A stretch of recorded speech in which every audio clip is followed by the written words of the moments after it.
কাতলা মাছের এই ঝোল একবার বানালে বারবার বানাতে ইচ্ছে করবে। প্রথমেই কাতলা মাছগুলো নুন আর হলুদ মাখিয়ে কিছুক্ষণ রেখে দিয়েছি।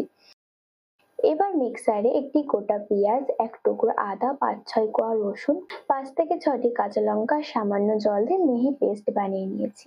এবার সর্ষের তেলে মাছগুলো সোনালি করে ভেজে তুলে নিয়েছি। একই তেলে আলুগুলো হালকা লাল লাল করে ভেজে নিয়েছি।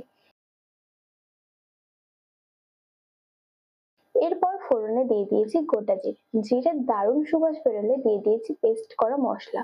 মশলা ভালো করে কষিয়ে তেল ছাড়লে ভাজা আলু দিয়ে আরো কিছুক্ষণ কষিয়ে নিয়েছি।